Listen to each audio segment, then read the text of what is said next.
Welcome to the show, sports fans. This is the Treasure Valley Prepcast on IdahoSports.com. That's right. Welcome in another edition of the Treasure Valley Prepcast on IdahoSports.com, where we are breaking down District 3 athletics week in, week out in the great state of Idaho. My name is Brandon Baney. We are joined by Logan Green, our Treasure Valley expert. Logan, what's going on? Hey, Brandon, just trying to crank through getting our sponsors lined up, right, for state football.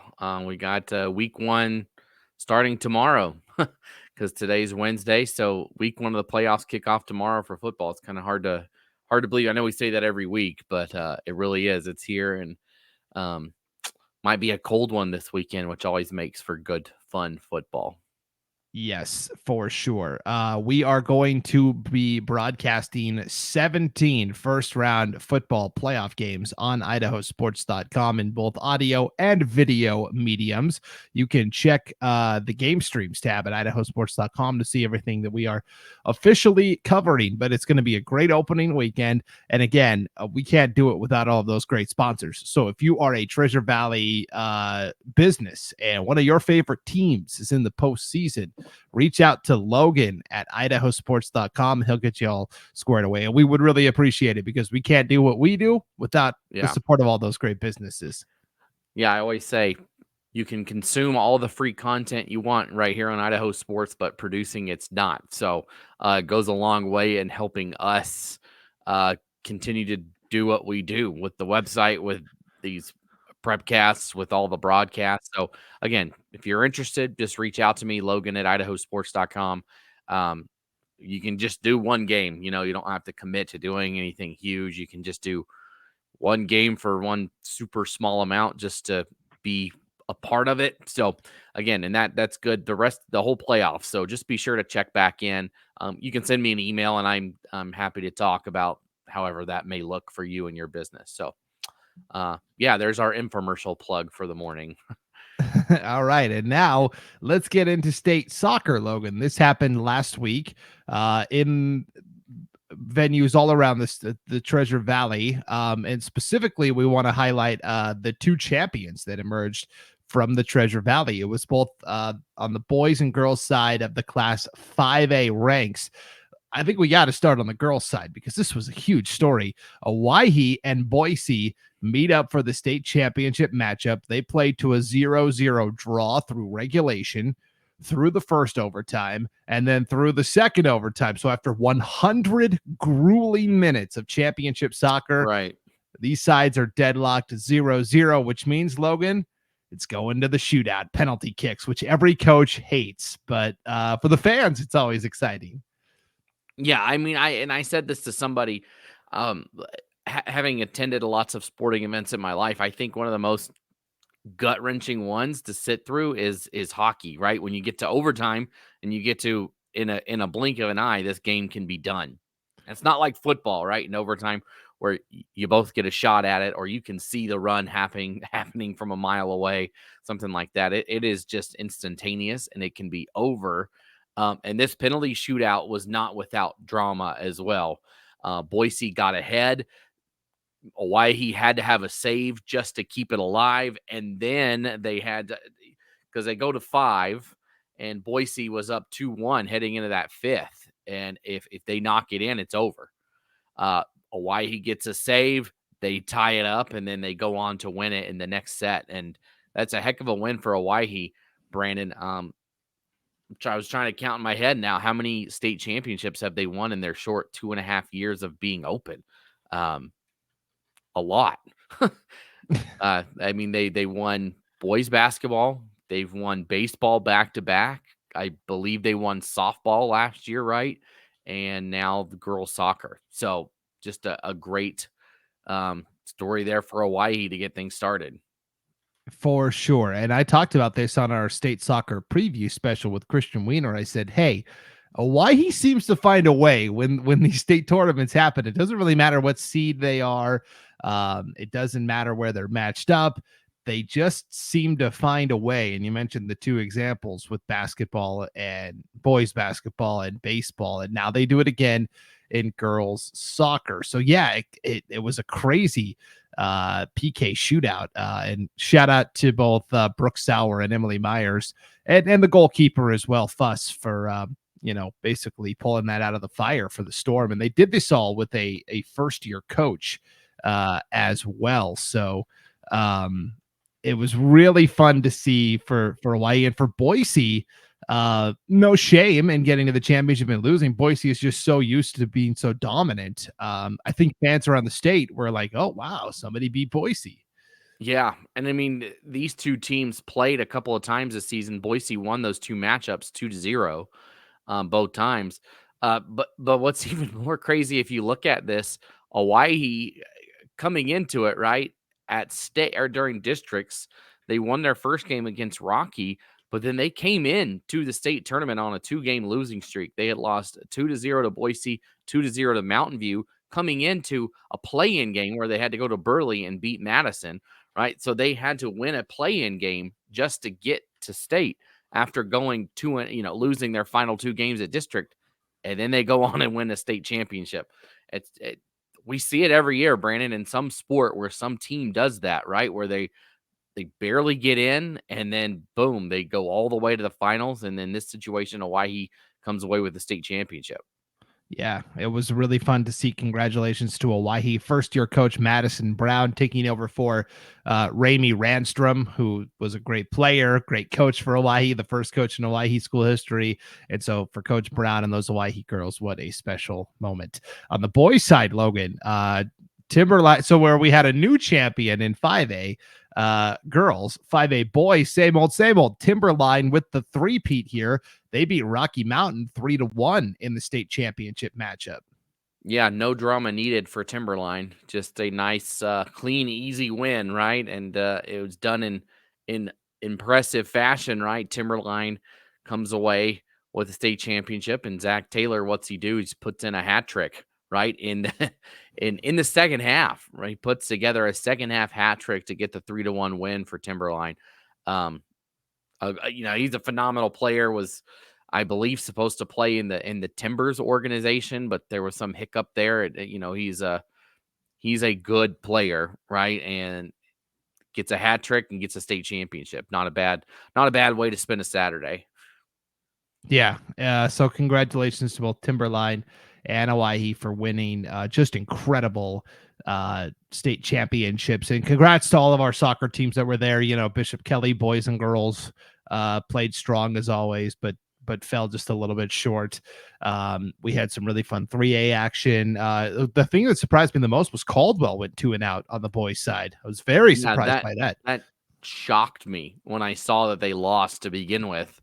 And I wondered, Brandon, you see that sometimes, right? Where a team that, like, can you imagine if the Boise girls lost in the first round? Like, well, our goal's out the window. Sometimes that happens, right? If your goal is out the window, it's not a knock on Caldwell. It's just sometimes that happens where we were here for a state championship. It doesn't really matter what happens after that. And wonder if that creeped into your head that you're like, we don't want to be playing in the morning on Friday. We were supposed to be in the afternoon games, and you just shut down, and you don't really, doesn't matter. So it stinks for them because they have been the program, right, in the state, and didn't happen this year for them. Yeah, it's the way it goes sometimes, and I know they'll be back and better than ever next year at the new 6A state soccer tournament. Get ready for that, Logan. That'll be so much fun. It'll be fun to see them thrown into that mix. I think that will really be entertaining to see them mixed in there. And Bishop Kelly also will be playing 6A soccer next year, so it could get real wild. Yeah, it's gonna be great. We're gonna be some great teams involved in that. Yep, for sure. All right, well, let's break down what's going on in the state football circuit. You might be wondering, well, hey, isn't state volleyball this weekend? It is. We recorded standalone preview specials outside of our regular prepcasts. Myself and Lindsay Togiai Afuk, our in-house volleyball expert. We went through every classification, 5A all the way down to 1AD2. We broke down the brackets. We made our championship predictions. We picked a player to watch from every single team. We picked our dark horses matches, Logan, teams that we think could go on sneaky Cinderella runs. So all of that content is over at the IdahoSports.com YouTube channel, and we will also be putting it into this podcast feed here on the Treasure Valley Prepcast. So that's where you're going to get all your state volleyball coverage. But just really quickly for the Treasure Valley, Skyview in 4A, great shot.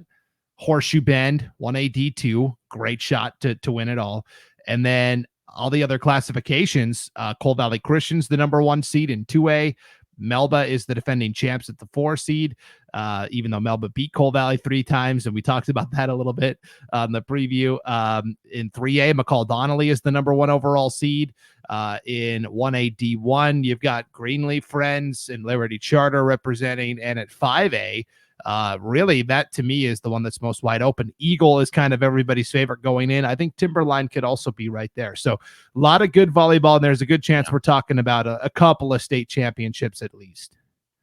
Yeah. I think, I mean, like you mentioned it, Horseshoe Bend, if we're not talking about them, that would be the shocker, right? I think that would be the biggest news to come out of it. So, and Skyview, to be honest, I think those two they are what they are, and they're very good. So we'll have to wait and see this weekend. But yeah, like you said, be sure to check out those volleyball, the preview show that you guys did last night.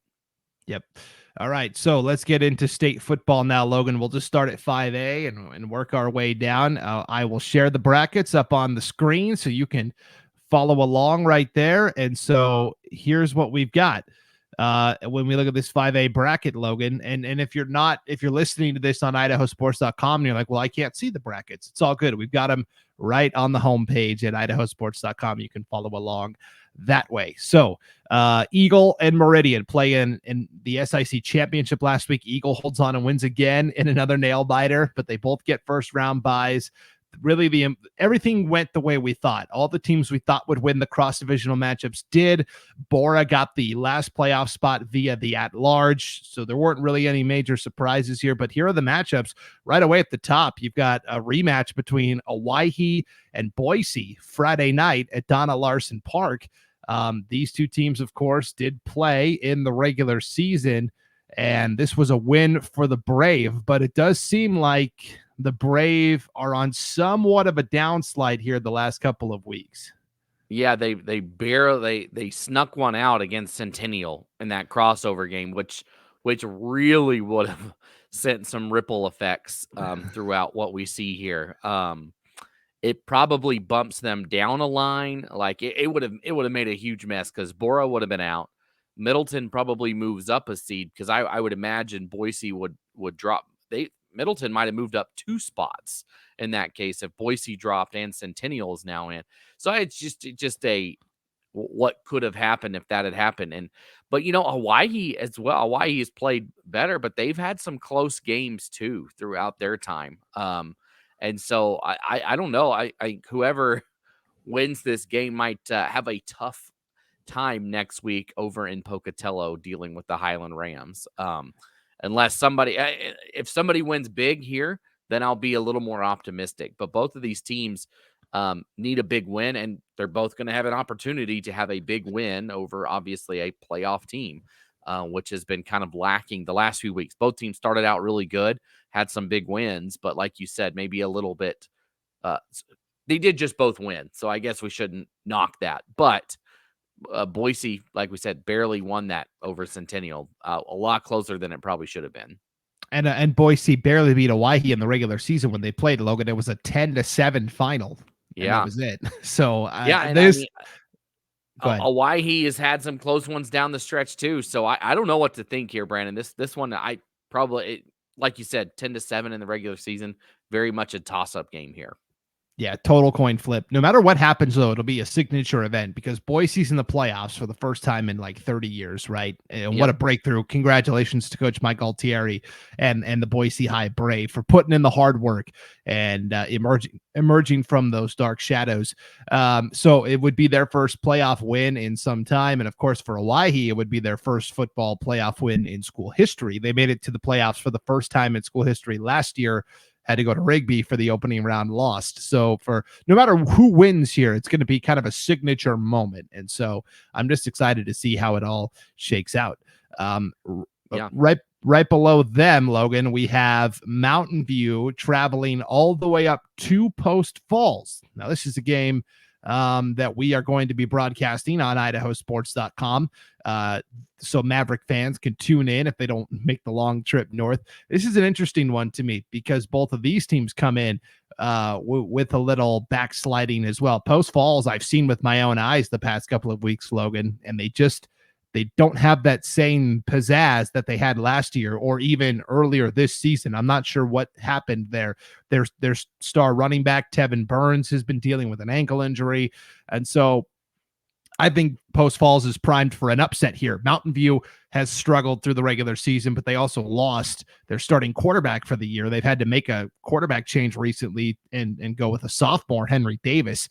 And we saw Mountain View do this a couple of years ago, right, where their starting quarterback got hurt right as the playoffs started. I believe it was Dawson Wall, who was a young pup, then had to come in and play. And Mountain View got all the way to the semis that year. So another dark horse run from Mountain View would not be out of the question for me. No, and I think a lot of people are kind of glossing them over. Yeah, they lost that game. They lost to Owyhee earlier in the season, and they had I think what everybody turned away from them is when they lost to Boise by 2 touchdowns. And, that's right in the middle of that, right? That's right in the middle of going through some transitions, trying to figure it out. And then they played Eagle, and everybody's lost to Eagle that's played them this year, and it was 28-14. So, a decent game. And then they've really beaten they beat down on Nampa and Capital. Brandon, I like Mountain View in this game. That's who I put down on my pick 6 for the week. I like them. I like the team. I think that they're going to be able to get it done. I just like the SIC in a lot of in opportunities to play out of conference. I like the SIC this year. Yeah, and I think so we do the Idaho Sports Pick 6 every week where all the Prepcasters make their picks. We choose one game for each of the 6 classifications, and then we pick the winner. I think I picked Post Falls, Logan, but so that's my official stance here, but a couple days later now, I'm leaning the other way, actually. I agree. I agree with you. I think Mountain View is going to come up here and win. I make the rules, Brandon. I can switch it. I make the rules. Nah, it's all right. I'll play fair, but I just the more I've sat and thought about it, I'm like, really, Mountain View, I think, is a better team than people are giving them credit for. I do too. I think they've just been quiet, and maybe they're okay with that, right? That all the coverage has been on Boise making it, Eagle and Meridian, right? And then they're still there, and maybe they want it that way, right? Just sneak around quietly and make a run here. Yeah. So right below that on the bracket line, and the winner of this game would play Meridian in the quarterfinals. So there's no easy opponent in the quarterfinals. I think I'd rather take my chances with Meridian, only because their defense has allowed a lot of points this year. So we'll see. How about Mountain View and Meridian in the quarterfinals? That'd be pretty epic. Oh yeah. So, yeah, that would not be the worst thing to ever happen. That would be an awesome matchup. That'd be good for sure. All right, bottom half of the bracket here. Middleton will travel to Rigby. This is a tough first round matchup for Middleton. I feel like the bracket did them no favors. Rigby is a team that comes in, and you're going to look at Rigby's record and go, "What's the big deal?" They kind of struggled this year. They went out and played a very rigorous schedule. And yeah. I think Rigby is peaking at the absolute right time. They just took Madison behind the woodshed last week. And it wouldn't surprise me to see Rigby play Eagle. And it wouldn't surprise me to see Rigby beat Eagle, to be honest, the way they're playing right now. But for Middleton, they've got an opportunity. And Middleton, here's the thing, Brandon. I think I've seen a lot of Middleton, and I've seen a couple Rigby games this year. Middleton could potentially... I think they have more of a shot than people are giving them credit for, but they cannot make mistakes. And that is a backbreaker for them, right? We were there for their game against Bora. They won by 2 scores. But honestly, it probably two of the touchdowns for Bora were scored because Middleton fumbled inside their own 20-yard line. And they just gave Bora a couple of scores easily. And their defense is, they bend, but they don't break. Bora moved the ball down the field, would go for it on 4th down, and Middleton would get the stop. Where I worry with them is those turnovers, right? We talked the 2 turnovers inside their own 20 that led right to scores. They've thrown some Cash Weeks, the quarterback for Middleton. Didn't make a mistake last week in throwing interception. Had a couple of passes that were jump balls, right? They threw them into double coverage, and the receivers came down with them, which was great if you're a Middleton fan, right? But you can't. You could probably do that against a Bora, but you're not going to be able to do that against a Rigby. And so for them to win, he's going to have to slide. He's going to have to throw the ball away in those tough situations instead of just trying to force it into double coverage, because Rigby will make you pay. They can run the ball on the ground. Pachi Franks and Cole Holman can run the ball and can control the time of possession.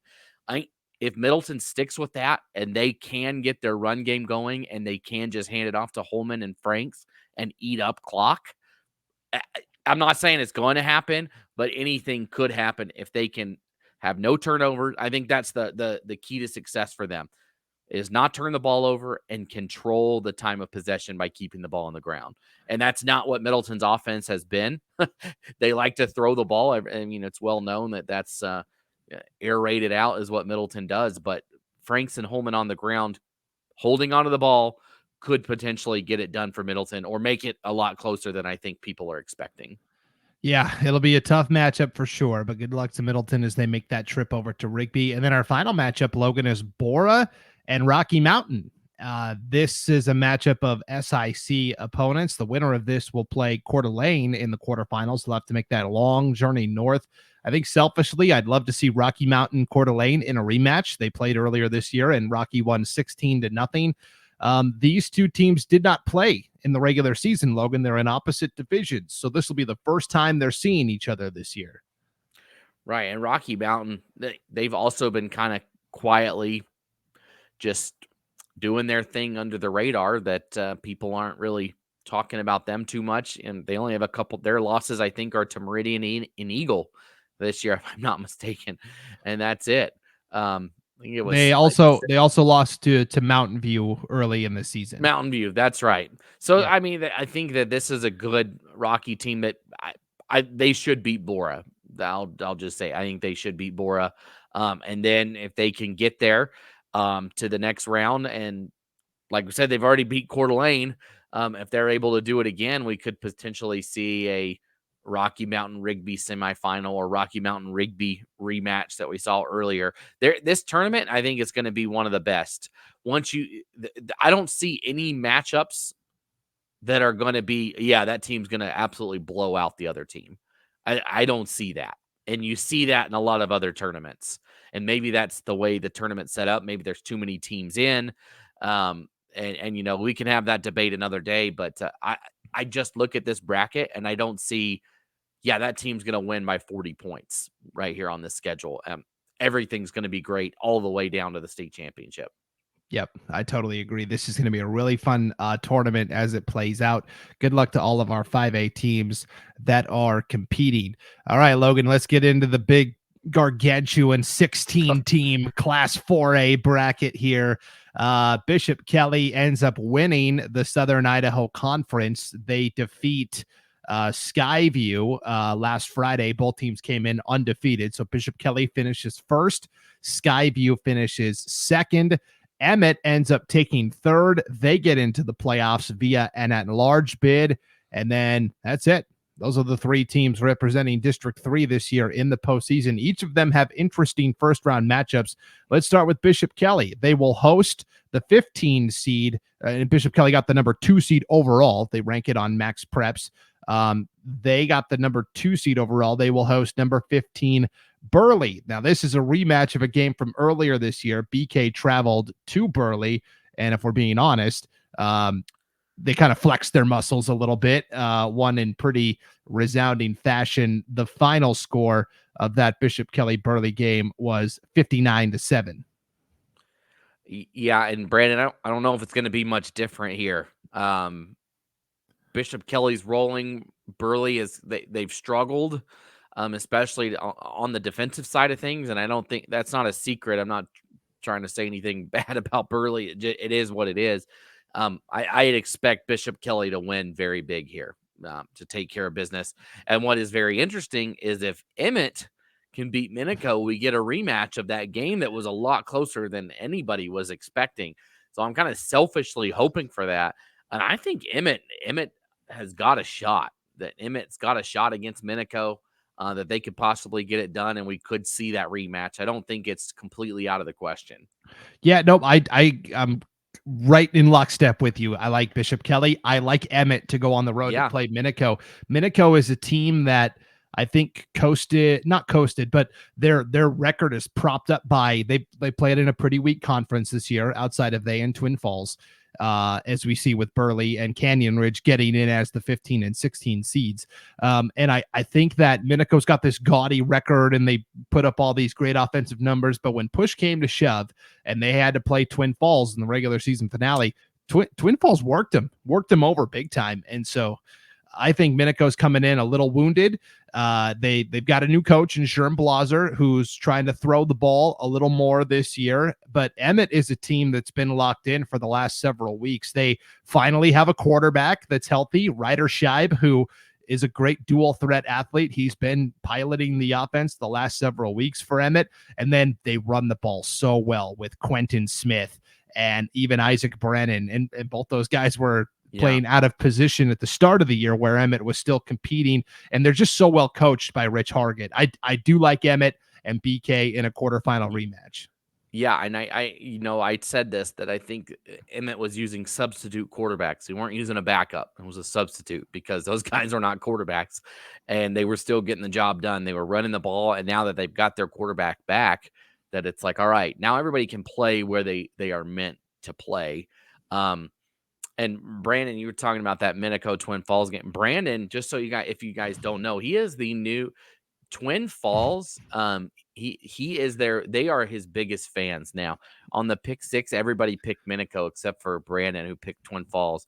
And there was probably 30 different posts on social media from Twin Falls people saying Brandon's the GOAT. Brandon's the GOAT. He picked that. Now I picked up a lot of Marsh Valley fans because I was the only one to pick up Marsh Valley. But it was kind of funny to see that that's the interaction we wanted, right? People to call us out when we're wrong. And so nice pick there, Brandon. But I agree. Again, I think we're going to see Bishop Kelly and Emmett meet in round 2. Yep, I'm totally on board with that. Skyview, meanwhile, is the number 8 seed. They will host number 9 Shelley. This is by far, to me, the most difficult first-round matchup to gauge. This is a game we'll be broadcasting on IdahoSports.com Friday night as well. And to me, really, this comes down to which defense can make stops. Yeah, and this is it's always tough to gauge, right? An 8-9. But Shelley, man, they have played a tough schedule, and they've beaten really good teams that have come across them, and they've had to hang. They hung with Pocatello, right? It was a close game. They were leading in the fourth quarter, I believe, of that game. Yep. And Shelley's defense can really play, and so I would worry about that if I was Skyview. That are we going to be able to score? Now Buse back there at quarterback, the dude can play, right? And he should be able to eat on that field if he wants to. But if he can't, watch out for Shelley. That is a tough russet team that's making a long drive over.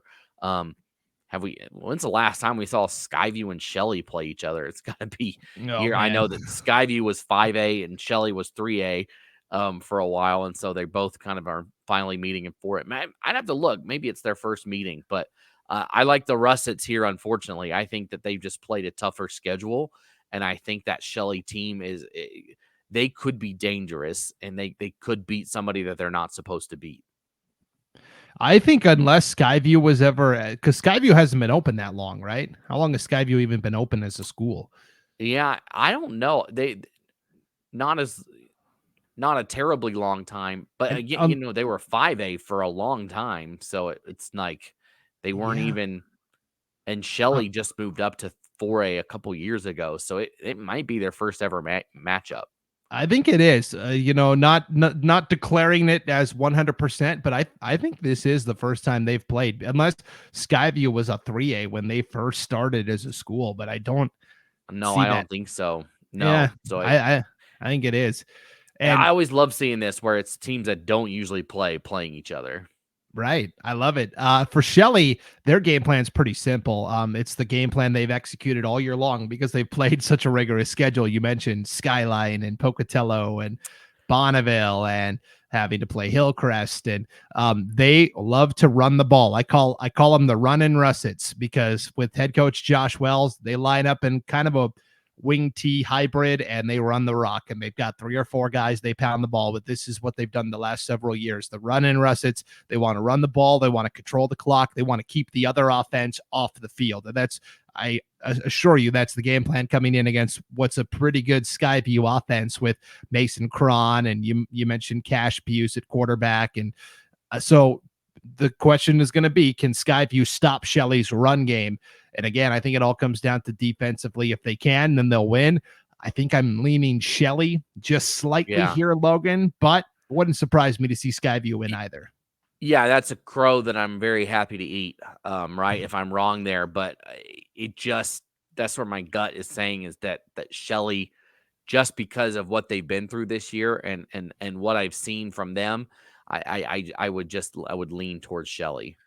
Yep. So good luck to our 3 4A competitors that are competing in the opening round of the playoffs this week. Let's go to the 3A bracket, Logan, where again, maybe a little overcrowded. 11 teams get in, 14 out of 19 teams get in. So you've got a couple of 2-win teams in the bracket, but Homedale wins the Snake River Valley Conference outright. They had to beat McCall Donnelly last Friday to officially be the league champions. They did it, and they get a first-round bye for their troubles. The top 2 seeds that are district champions, according to Max Preps, get buys. And no surprise here, Sugar and Homedale get the buys. So where does that leave everybody else? Weiser took second, and they cannot finish within the top 5 seeds because the top 5 seeds automatically go to the 5 district champions for this opening round, which means Weiser was going to be right there as one of the best at-large teams. Teton just edged them out for the top seed among at-large teams, which was number 6. So Weiser gets the number 7 seed instead. They get to host number 10 Marsh Valley, your new favorite place, Logan. And then and then we've got also McCall Donnelly qualified for the playoffs as well. Let's see, they are way down here. I got to scroll down. This bracket's so big, I've got to it doesn't quite all fit on the screen. See, go ahead, Brandon. Logan. This is one, we love Fruitland, right? But they had 2 wins this year over Payette and Parma, and that's enough to go to the that's enough to punch your state tournament ticket. That's kind of it is what it is, and that's the 11 seed. There's teams lower seeded than that. Sometimes you just wonder, are there too many cooks in this kitchen? Yes, for sure. So Weiser is the 7 seed. They'll play number 10 Marsh Valley. McCall Donnelly, who took 3rd, they're the number 8 seed. They'll play number 9 Buell. And then you mentioned it, Fruitland took 4th place in the SRV. They did get an at-large bid. They'll be the number 11 seed. They'll travel to number 6 Teton. So they're all right here, all in a row on the bracket. But the thing is, this will all get reseeded for the quarterfinal round, where a team that's on the road for the first round might potentially be at home and vice versa. So anyways, it's all, and this one is super interesting, right? I've already looked ahead, right? Let's just say it goes chalk, right? And the top seeds win. Okay. Weiser is the 5, right? You go off the final Max Preps rankings, and Weiser was somehow 5th when their only loss was to Homedale. And I believe the 4 is Kimberly. So you look, you have a Kimberly Weiser matchup in the second round, in the quarterfinals. That is, okay. Sugar is what they are, right? 3A, I feel like there is a hard split between the top 5 and the rest of the 5A, but those top 5 are very good, and we've seen some of them match up with each other. We haven't seen Kimberly dip into the others, but we've seen Homedale play Weiser. We've seen Teton play Sugar. And I think Sugar is still the top dog here, but there's going to be some good matchups between the 1, 2, 3, 4, 5 that we've got here potentially, right? Barring any upsets in the first round. But that 4-5 between Kimberly and Weiser potentially next week would be a good one. And that would be a road game. Weiser would go on the road to Kimberly for that. So, yeah, it's tough because the 3 seed, I believe, right, is Teton. Yep. So Teton would get that 3. So, I talked a lot about maybe potentially when Weiser and Homedale played earlier that it was for a home game in the state playoffs. And it wasn't just for that, but apparently it was for, obviously home field advantage throughout until the championship, but all the way, like Weiser will have this first round home game and then they will not have a home game after that. Barring an upset of somebody else at the top. They would be the 5 in next week's games. Right. So I think we're in agreement here. We both like Weiser over Marsh Valley. We both like McCall Donnelly over Buell. I think there's Brandon. I don't know about that one. That's the one I've been when I on my pick 6. I don't know. I might take Buell, Brandon. I don't know. I think if there's an upset, it's that game. If there's an upset, it's that one. I don't disagree. I don't think there's going to be any upsets. To me, this is 3A is very top heavy this year, and there's teams that probably, if we're being honest, shouldn't be in the playoffs, but are. Correct. I think McCall Donnelly is really good. I've been singing their praises all year, and I think everybody's been sleeping on them a little bit. Just look at what they did in conference, and you look at Buell is young. Buell's got a lot of sophomores, but they are kind of gelling together and playing well at the right time. But McCall Donnelly went 6-2 this year. Their only losses were to Weiser by a final of 20-7 and to Homedale last week by a final of 34-7. Now think about what Homedale and Weiser do to a lot of other teams. I think McCall Donnelly is a really good team. So yeah, that's true. And Buell played Weiser to open the year, and they got beat pretty good by 21. But they hung in there with Kimberly a couple weeks ago. So I guess that's just where my thought is that they've hung around with some teams. And so I would just, I'm not saying it's going to happen. I'm not saying that's my pick, but it also would not, I could see Buell sneaking away. I could see it happen. If an upset's going to happen, that's where it's going to occur. I agree with you. I just don't think there's going to be any upsets, but this is a game that you can check out for yourselves on IdahoSports.com. We will be bringing you Marsh Valley at Weiser. We will also be bringing you Buell at McCall Donnelly. So you can check out both of those games on IdahoSports.com.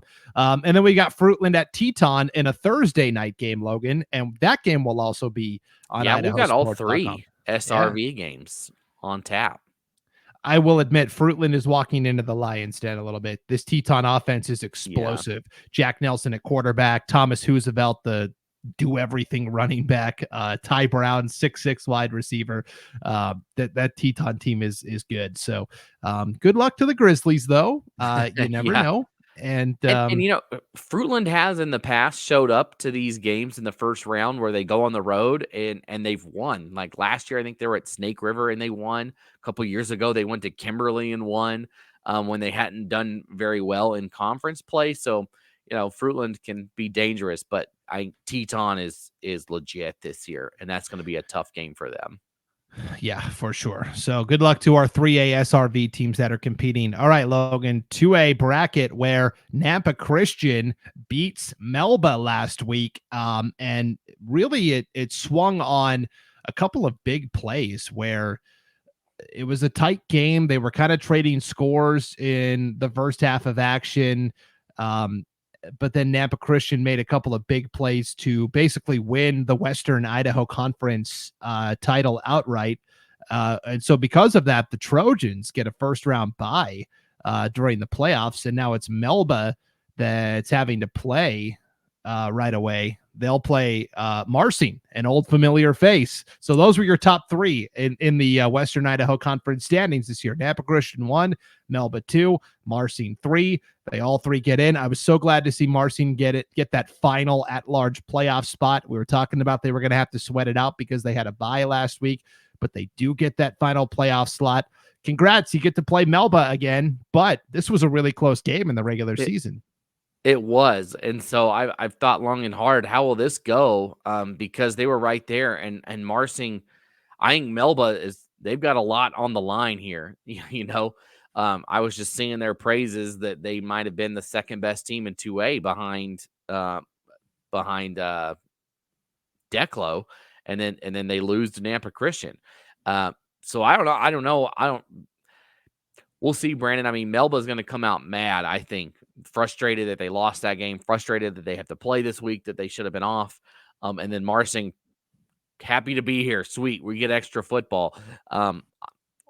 We'll see how that dichotomy works. I wouldn't surprise me if Marsing won, but I think Melba is going to come out mad and determined. I guess that's the word, determined, to get back to where they expected to be. And Melba was right there with Nampa Christian last week. The Trojans won 36-22. It boiled down to a couple of big plays. First quarter of action, Nampa Christian's got the ball. Aiden Thompson throws a 70-yard touchdown bomb to Tyler Zalaji. Like, okay, that gave them some momentum. Then late in the game, we're talking fourth quarter now. Nampa Christian's only up 21-14. It's a close game. Melba's trying to get a stop. Matthew Neverez, 65-yard touchdown run. That gives Nampa Christian the 2-score lead again, gives them some breathing room. So if Melba can clean up just allowing a couple of big plays, I think they're going to be in a good spot. But during the regular season, when they played Marsing, they won 22-16. Marsing led that game in the fourth quarter, 16-12, 16-14, I think it was. Marsing had the lead. Melba had to rally late. And Melba's been in a lot of close games this year where they've had to pull it out of the fire late, right? The win over North Fremont, the win over Marsing. So they are battle tested for sure. I don't know. This to me is a really intriguing game. I think I picked Melba, but I had a hard time with this one as well, Logan. Yeah, I don't know. I don't know what's going to happen here because it wouldn't shock me if Marsing comes out and is ready to go, right? They finally made it to state. Here they are. And like you said, Melba has had those close games, but Melba's really good. I think it bodes well. It's too bad. When I first saw this bracket, I was a little annoyed that these two teams were playing each other, because I think for the first time in a long time, this league can make a run where we've always seen it where, they get those first round matchups and they pack it up and go home. They head to East Idaho and that's it. I think 2A is a little more open. Declo's very good, and so is Westside. But outside of that, these three teams, Marsing, Melba, and Nampa Christian, I think could make a run here at it for the first time in a while. And it's just too bad that one of them is not going to make it out of this first round. Yeah, that is a total bummer. I have seen Firth and Bear Lake with my own eyes. I broadcast the game where they played each other for IdahoSports.com, and I think Marsing is better than both of those teams. So yeah, and that was my feeling too. And we don't get to see it. That's I think they could have beaten both of those teams on this bracket, but we don't get to make those decisions, Brandon. So one of them will knock the other out, and that'll be unfortunate. Yeah. So Marsing lost to Nampa Christian this year, 24-8, and that was their most lopsided loss. That came by 16 points. So a 2-score loss. Otherwise, they lost to Wendell, 22-14, 1-score game. They lost to Melba, 22-16, 1-score game. Those are their 3 losses this year. So yeah, one or two plays go different. It's an undefeated team. Exactly. And that's going to be such a fun game. So good luck, Marsing. Good luck, Melba. All right, 1A D1 bracket, Logan. Notice is the Western Idaho Conference champion. They get a first round bye. Idaho City takes it to Rimrock to get that second spot to state. They played last Friday in essentially a playoff game. The winner was going to get second place in that second auto bid. The loser was going to stay home. Second year in a row, Idaho City gets the job done. They go to Rimrock and they win 60-20. Now the Wildcats, the number 12 seed or the number 8 seed for the opening round, they'll have to travel to Kamei. That's going to be a tough matchup. That's going to be that's a very good Kamei team. We talked a lot about Council, right, last week and how good Council is. Well, Kamiai spanked them. This is going to be very tough for Idaho City. But congratulations to the Wildcats for getting in. Yeah, great job. Yeah, and that's I'll admit I thought that Rimrock was going to win that game last week. So they proved me wrong, whatever that's worth, and get in. And you never know what can happen, right? You guys got to go play the game. Last year, Butte County went to Kamiai, and I think everybody thought, oh, Butte County is going to have an easy win up there, come back, and Kamiai won. So that's more to say there's no reason Idaho City couldn't go up there and pull off an upset. It's supposed to be cold this weekend, so you never know. I think the bad weather is today, which is good. It shouldn't be bad weather for the weekend. But you just never know. You never know what could happen. So hopefully Idaho City can get something going up there. But it's going to be a tough matchup. Kamiai is very, very good. For sure. And let's give Idaho City a little love. They're a team that hasn't been talked about all year. Now, part of that is because there's nothing out there about Idaho City. There's no reports to the media. There's no film. There's not much to go off of. But I did finally get a roster for Idaho City. I was able to infiltrate maybe 10 steps into Fort Knox and get a roster at least. So it's a lot of the same names we're used to seeing in other sports, including like last year at the state baseball tournament, where offensive line's pretty sturdy. They're led by Dax Olvera up front on both lines. And then they've got some really good athletes that can handle the ball well and run with the ball. Tell Jewell, Trey Martini, Hayden Higgins. So they've got good athletes.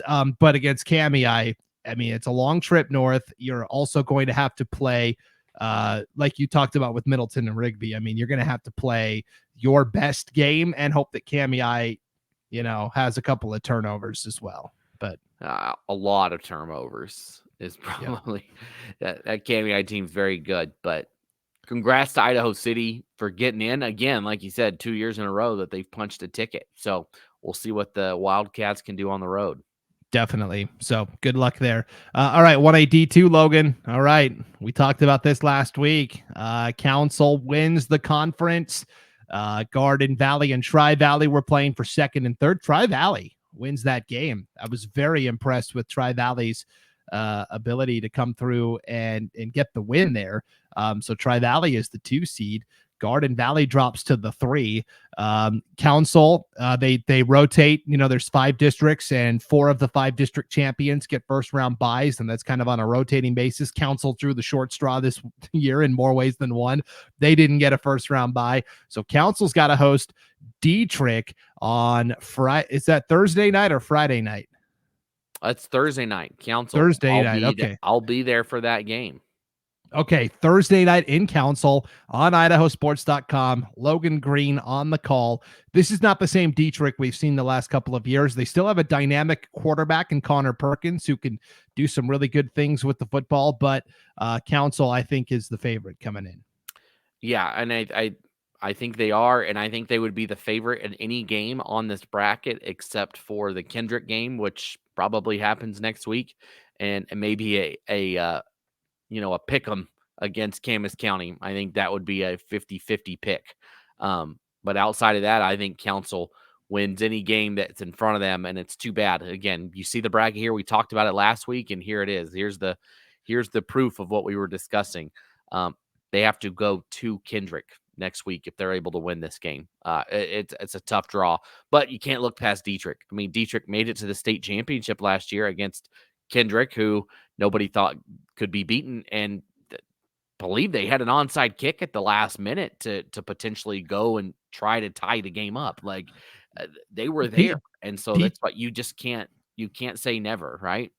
Yeah, Dietrich had the ball at Kendrick's 15-yard line with like 15 seconds left, threatening to score, and they threw an interception at the goal line, and that was otherwise Dietrich probably wins that championship. So you're absolutely right. So we both like Council there. So Tri-Valley beats Garden Valley last week 32-20. The 2 scores basically that decided the game, Logan, came with like 30 seconds to go in the first half.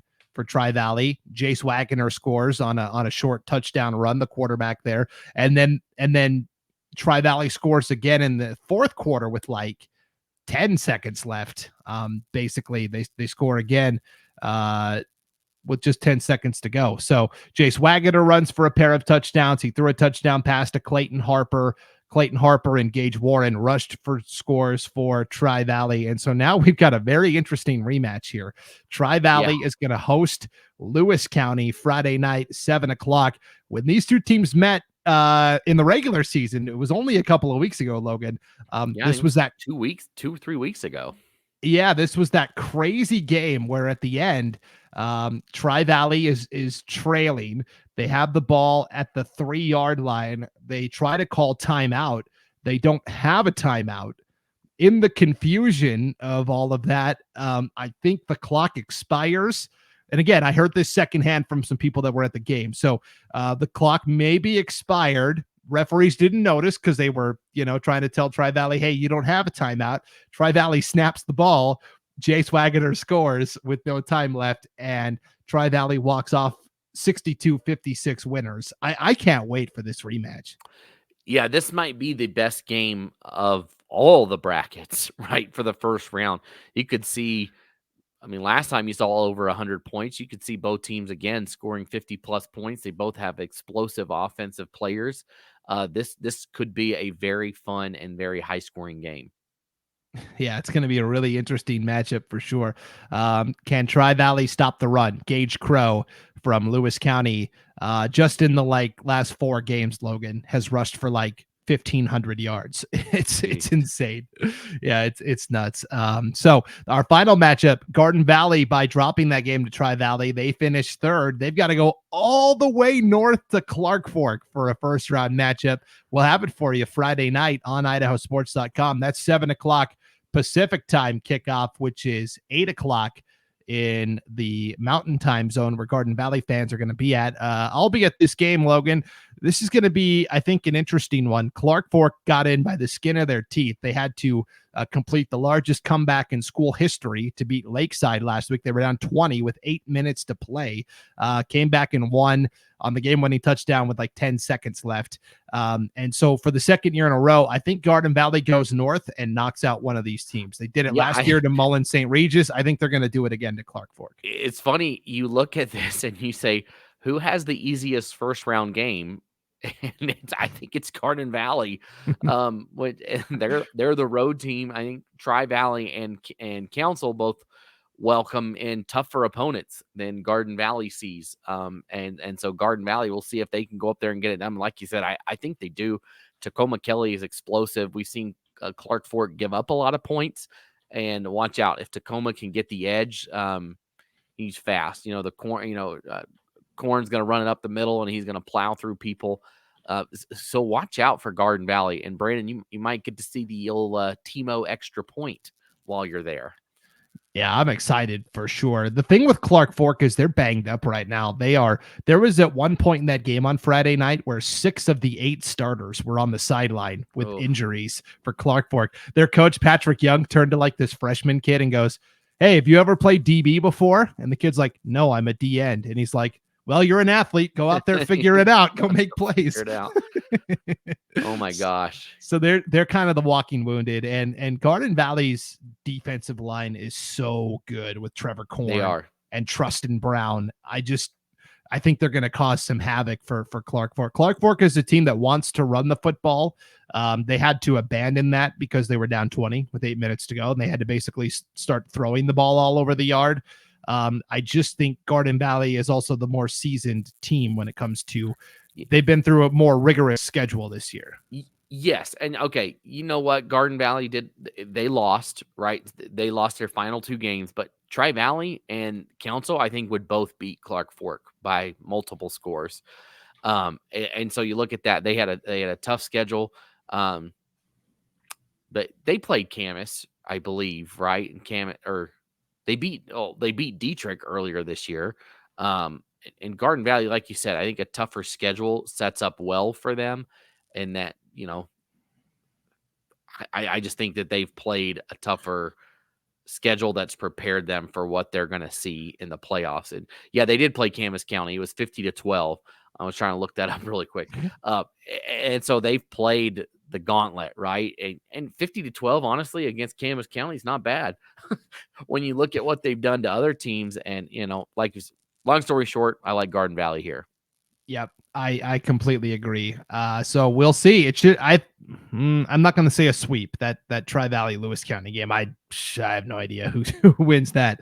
Yeah. But good opportunity for all three teams from District 3 to pull out wins here in the opening round of the postseason. All right, Logan, playoff football has arrived. These episodes will get shorter and shorter as there are less and less games to talk about. So the field starts getting narrowed down starting Thursday night in Council.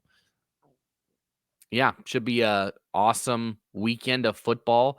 We're going to be busy. It's kind of weird. Usually there's a lot of Saturday games that we get to watch, but there's only one on the schedule this week. So it's going to be a busy Thursday and Friday night across the state. Some big time travel arrangements being made, and probably a lot of teams hitting the road maybe tomorrow evening to get to their Friday games that are all the way across the state. So good luck to everybody traveling. Hopefully everything is the weather's good. It looks, I mean, I heard it was snowing. Was it snowing up there today? Yep. So not down here, but at Eastern Idaho, I think it's supposed to have some snow either today or tomorrow. So I saw from the Teton High School administration, because Fruitland plays Teton Thursday night, they told the students, bring your winter coats to the game on Thursday night. Man. So, so it's gonna be a fun week of football. I'm jealous of the guys at Holt Arena. They just get to sit in there in their nice, heaters and not being outside this weekend. Yeah, all those softies go inside Holt Arena. No, I'm just kidding. There's going to be some really good football teams inside there. Again, if you want the full schedule of games, so we're going to be broadcasting on IdahoSports.com. All you have to do is click the Game Streams tab on the homepage at IdahoSports.com. And of course, check back into Idaho Sports for all the updated scores and brackets throughout this first round of the postseason as well. Not just football, though. State volleyball as well. We'll be updating Friday and Saturday. So as always, IdahoSports.com is really your most trusted source of information for high school athletics. Yeah. We're going to be there. We're going to, one of the best things is we have, working hard behind the scenes to put everything together, making sure it's right and accurate. So be sure to check our page for all that information all weekend long. Yep, it should be a good time. So, Logan, as always, thank you for doing this. I know you've got to get back on the phone, so we will let you go. And good luck. You're going to be in Council Thursday night, and Friday you are going to be in Weiser. Is that right? Weiser. Yep. Okay. Yeah. Should be some fun matchups. I feel like I do the Weiser first round playoff game every year. I don't know if I haven't done it for like the past 4 or 5 years, but I've never complained. It's great at Weiser. Just a lot worse places to do a football game. We'll just start calling it the Logan Green Bowl. That's right. It is. Yep. All right. Well, for Mr. Weiser, Logan Green, I'm Brandon Baney, and we will see you next time on IdahoSports.com.